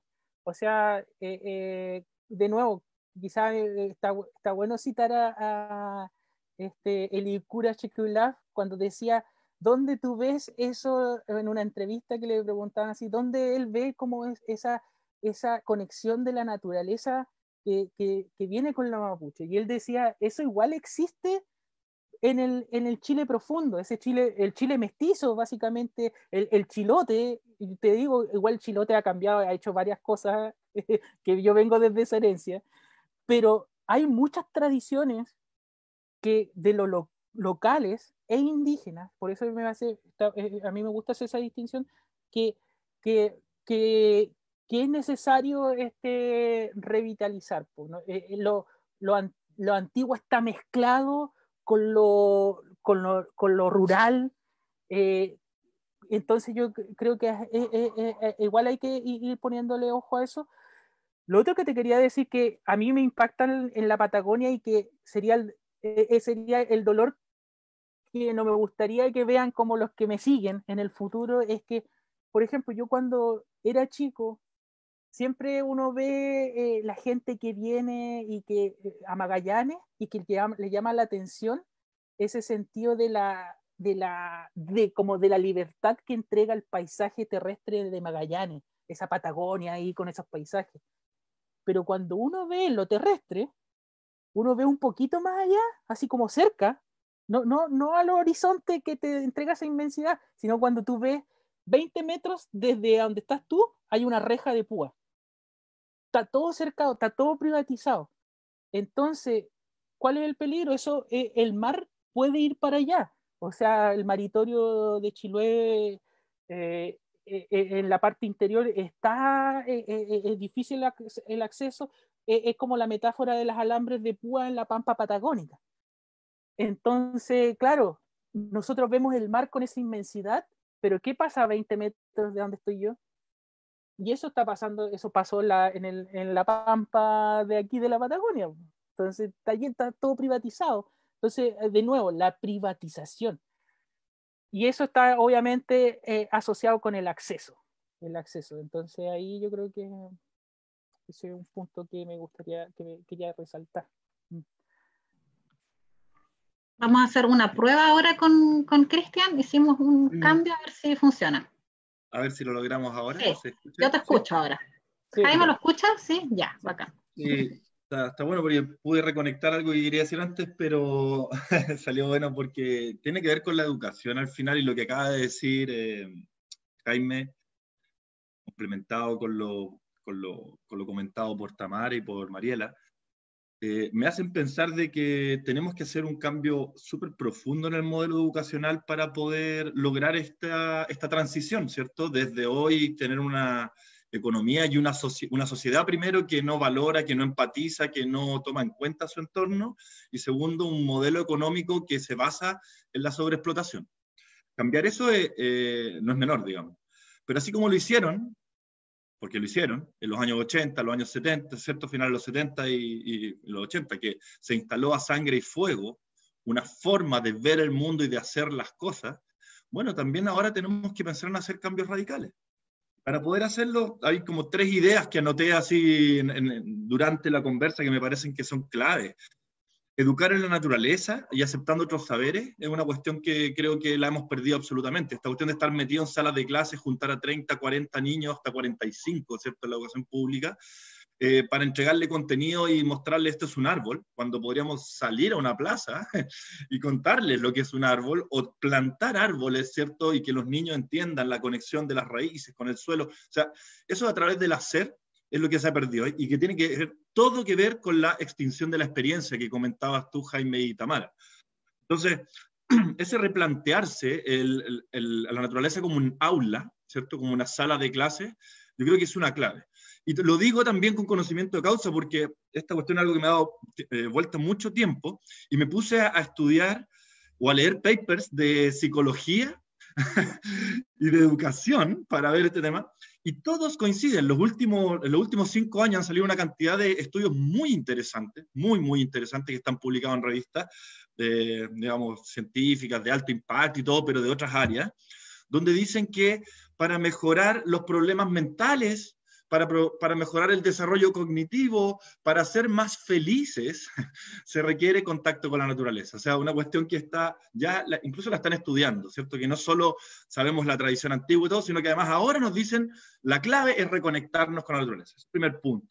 El segundo es algo que también lo mencionaron, que es el acceso y la traducción de la información. O sea, el acceso a la información hoy día es clave.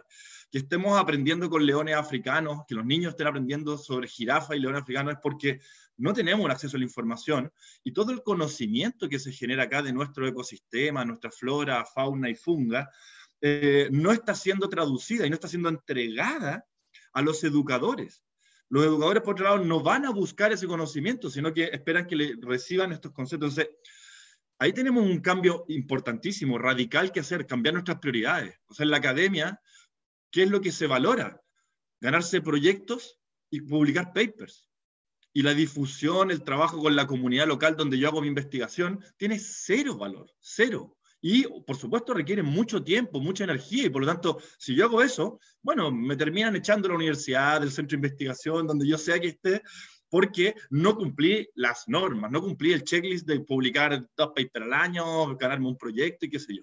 Esa es una cuestión que tenemos que cambiar nuestras prioridades, y pronto, porque si no, vamos a seguir subsidiando, ¿cierto?, al hemisferio norte, mucho conocimiento allá, pero aquí seguimos en esta pobreza de conocimiento intelectual, de reflexión y de contacto con nuestro entorno.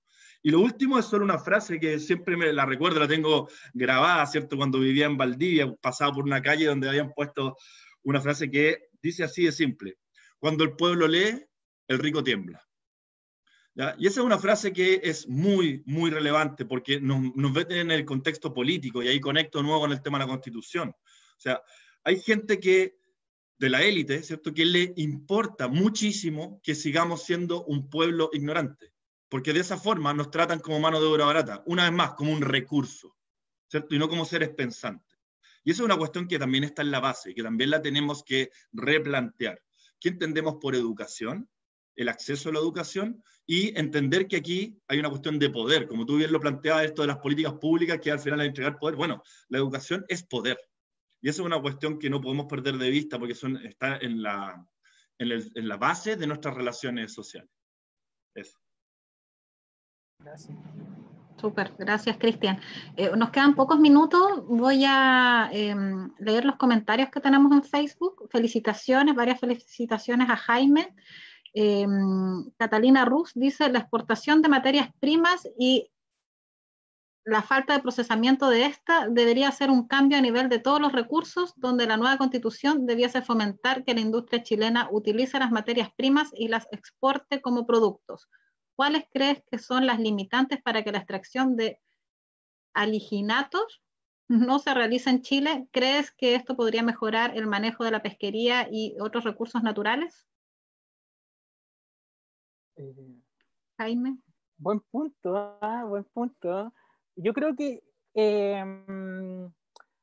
a ver, si hablamos de dinero, así como desde el punto de vista de entrada, sí, sería quizás la presión sobre las poblaciones naturales sería menor, porque el rédito económico con el procesamiento de la luga, traspasarlo a productos ya más con valor agregado, podría generar cierto mayor como rédito económico. Pero sin embargo, y ahí está el punto, o sea, como que hay un límite, pues, ahí están cuáles son las fronteras, porque como conocemos, o sea, podemos producirlo en Chile, pero cómo está el sistema económico chileno es solo crecimiento. Entonces no hablamos de los indicadores de crecimiento, de mantenerlo. Entonces, podría funcionar eso, pero ante no tener límites en el crecimiento económico, eso va a ser igual que llevarlo a la China o a Japón. Ya se ve en la minería ya se ve en las pesquerías, o sea. Mariela. Sí, quiero complementar. Yo creo que la industria extractivista en nuestro país, no sé, es como, no sé qué palabra colocar, pero finalmente ha sido como muy como floja y quedada en el sentido de que ellos, claro, extraen la roca y la mandan a China y en China la procesan. La industria forestal plantan pino, eucalipto, esperan 20 años, cortan el árbol, nos dejan acá la contaminación de la celulosa y la mandan a China y ellas nos hacen el papel, nosotros compramos el papel. Después la salmonera, como ponen una jaula, meten millones de salmones, agarran los salmones, los venden en Canadá. Entonces, claro, y el chorreo, que se supone que somos todos los demás que, claro, nos dan empleo, el pescador pasa de ser un pescador que aprovecha sus recursos a ser un trabajador asalariado, con salarios que ellos regulan, con todo lo que el mercado solo se regula, porque en nuestra legislación no hay regulación básicamente en todos los ámbitos, desde el trabajo hasta el tema medioambiental, son muy básicas las regulaciones. Entonces, finalmente, esa como estabilidad para ciertas como familias que tienen ese poder y estas empresas, ¿no es cierto?, que trabajan exportando estos productos que son materias primas básicamente, han dejado al país como en un como estado estable, digamos, en donde no se ha desarrollado la tecnología para, por ejemplo, procesar todos estos productos que menciona la persona que está haciendo la consulta, alginatos, no sé, y otros productos, o procesamientos. Por ejemplo, todos los salmones que se mueren se podría hacer fertilizantes, pero no, los meten a los vertederos, nos tienen todo contaminado Chiloé acá con los vertederos domiciliarios, donde vienen a meter los salmones muertos, y los industriales que son un asco porque ni siquiera tienen resolución de calificación ambiental, están todos cerrados en este momento. Entonces, al final se han dejado estar y además el Estado no ha fiscalizado y ha dejado hacer de una manera que es aberrante. Entonces, claro, uno dice, no hay desarrollo tecnológico, la ciencia que tiene un mínimo de financiamiento por parte del Estado, que cada vez está más ahogada porque los científicos no tienen de dónde sacar el financiamiento para hacer su investigación. Entonces, finalmente, tenemos todo un sistema que ha permitido que esto se mantenga así, que sigamos siendo un país que, a pesar de que somos los desarrollados, finalmente vivimos en la prehistoria con nuestro desarrollo tecnológico que compramos, ¿no es cierto? Compramos y nos endeudamos con celulares, etcétera. Pero no se ha permitido un desarrollo tecnológico que permita como evolucionar como sociedad y aprovechar estos productos, una economía circular. Claro, todo el mundo se llena la boca de la economía circular, pero al momento de ya, ¿quién financia esto para que realmente haya un desarrollo tecnológico y una economía circular? Se quedan solo en el discurso. Entonces, yo creo que por ahí va el tema. O sea, todo este modelo económico ha hecho que nosotros como país realmente se diga que somos desarrollados, pero no, en realidad no estamos nada de desarrollados, porque el desarrollo tiene que ver también con la metodología y con la sustentabilidad. O sea, necesitamos como ir avanzando en los procesos, en poder reciclar, en poder reutilizar, en poder desarrollar tecnología, y eso está muy en pañales en nuestro país, porque hay una comodidad de estos grupos de élite con su mercado, que en el fondo ha permitido cooptar al Estado también, que no fiscaliza, pero tampoco aporta con dinero para el desarrollo de la ciencia y la tecnología en Chile. Entonces estamos como en un stand-by finalmente. Y tenemos que vivir del chorreo y de lo que nos quieran dar los que tienen poder en este país. Y eso es lo que generó finalmente el estallido social, sí, por eso estamos donde estamos. Pero bueno, ese era mi comentario al respecto. Bueno, voy a continuar con los comentarios de Facebook. Gracias, Mariela, por el comentario. Angie Díaz, muchas gracias, Jaime Ojeda Villarroel. Reflexiones de este tipo son muy necesarias y escasas. Educar ubicando a nuestra especie en una posición parte de me parece urgente. Saludos. Otra persona dice, hola, mi nombre es Mariana Baudet, desde la sabiduría ancestral de las comunidades originarias y esa relación vernácula con la naturaleza, ¿crees que se puedan integrar estos conocimientos e innovaciones tradicionales en materias tecnológicas actuales y bajo qué metodologías?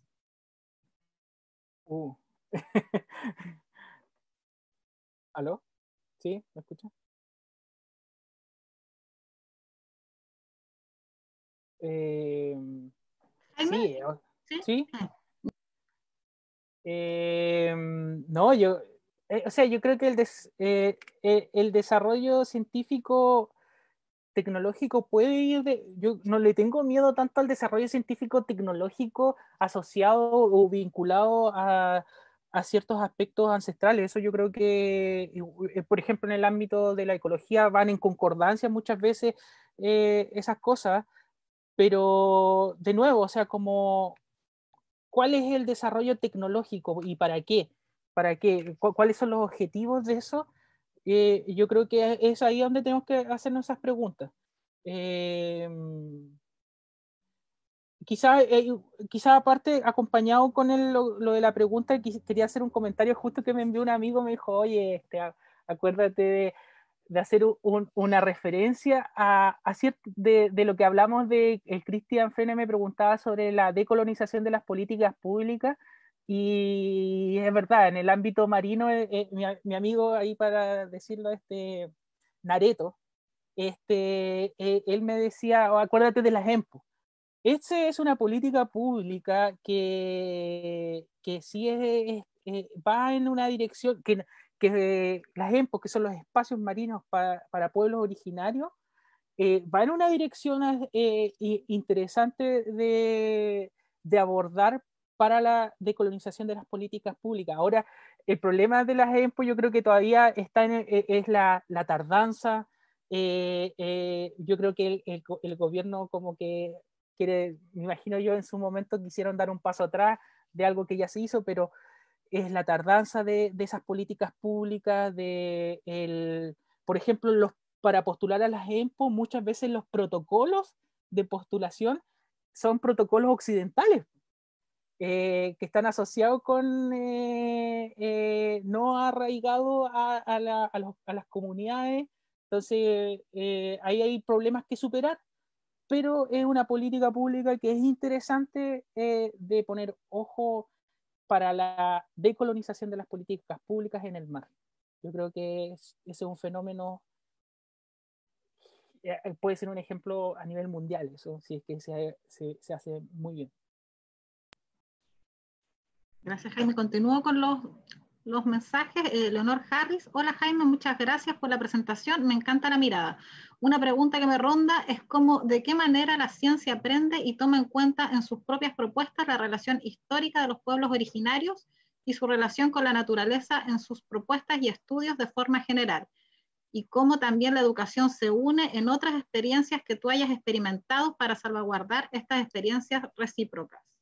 Humano-naturaleza. Me llama inmensamente la atención cómo los niños y niñas viven la relación de amor y unión con la naturaleza, y la educación en todo sentido nos va alejando de eso. Bueno, después comenta que es un poco también que le gustó lo que dijo Tamara. Aprovecho de mandarle un saludo a la Leonor, amiga de antaño. Sí, Leonor, yo creo que en ese asunto de cómo la ciencia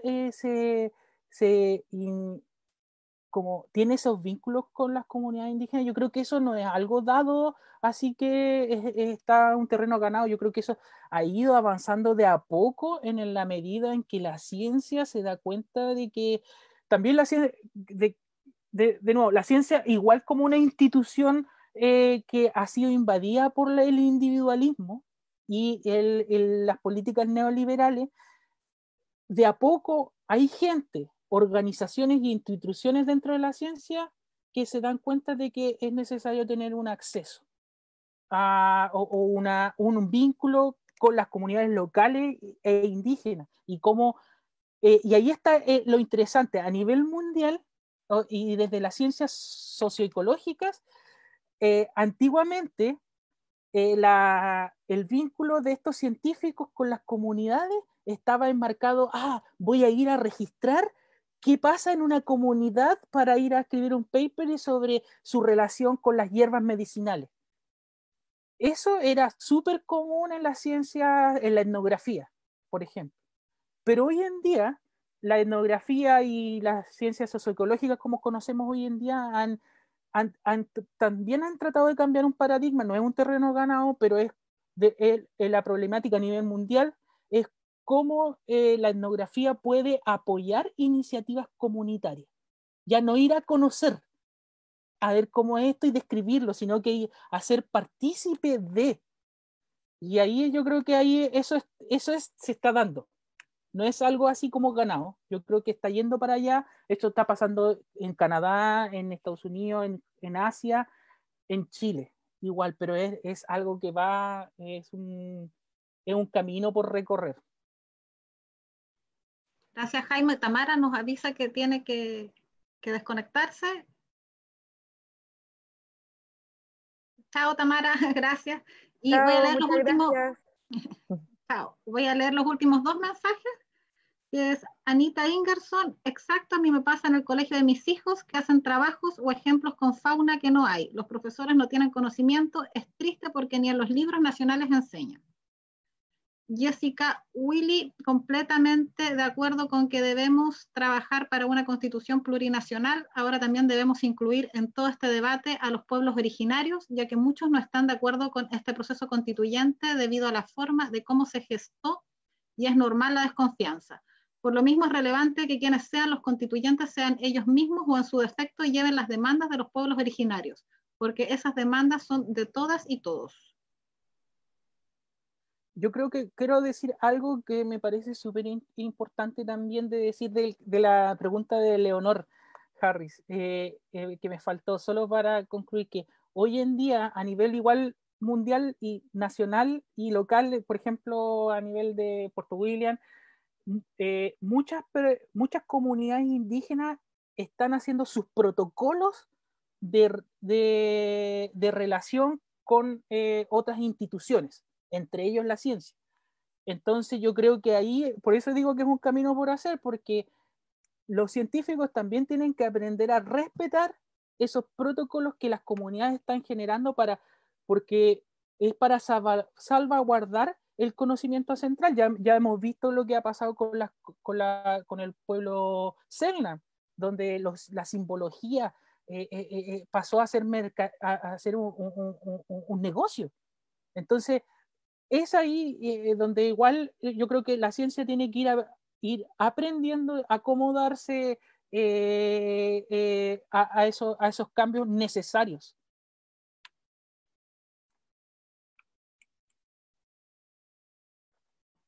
Ahí sí.